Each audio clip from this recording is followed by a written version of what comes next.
The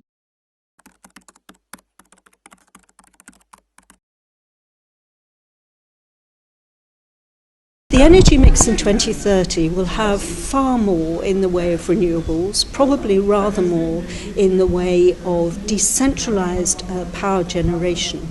I think you have to look at where we are and the need to replace the legacy infrastructure. So, for example, while we're beginning to see very encouraging signs in relation to electrification of transport, it will be some time before the infrastructure development catches up with that and we get mass penetration. Having said that, there are some areas where great progress has been made, in particular in cost reduction of renewables. In relation to oil, gas and coal, they're going to continue to be part of the mix, a very large part of the mix in 2030.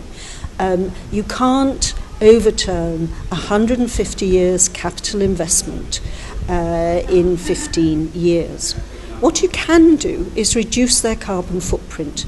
So, for example, you can require power stations to be more efficient. Every percentage point improvement in efficiency in a coal-fired power station reduces the CO2 emissions by 2 percentage points.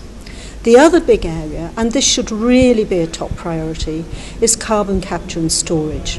Because given that we're going to be using these fossil fuels, we really should be capturing the CO2 and storing it. The technology exists. The only thing that needs to be done is to demonstrate it at scale in a commercial setting. And that is an area where Europe really could lead.